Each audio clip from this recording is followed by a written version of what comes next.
แม่นบ่ครับเพิ่นเล่นหน้าไม้นี่เล่นหน้าไม้ตัวนี้แม่นบ่สมมุติเราลืมเราเอาลูกนี่ครับลูกเหล็ก8 มิลลงก่อนแม่นบ่ถ้าเอาลูกตัวนี้ลงนี่มันสิดึงขึ้นลำบ่ได้เห็นบ่วิธีง่ายๆบ่ต้องไปลื้อหยังให้ยุ่งยากลูกตัวนี้ติดอยู่นี่คันเฮาเอาลงก่อนเฮาลืมเอาลูกลงก่อนเฮาสิบ่สามารถขึ้นลำได้มันนี่เขามีวิธีง่ายๆผมสิบอกใส่แหนบหรือใส่หยังก็ได้แล้วก็หงายท้องมันขึ้นซะนี่วิธีง่ายๆของผมนี่สิบอกเห็นบ่ลูกมันนั่นบ่นี่เขาก็ห่างตัวนี้ดึงตัวนี้ออกมานี่ดึงตัวอยู่ของตูดมันนี่นี่ดึงปุ๊บเห็นบ่เนี่ย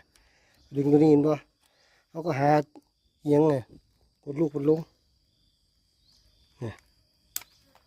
นี่ง่ายๆทีนี้ก็จบ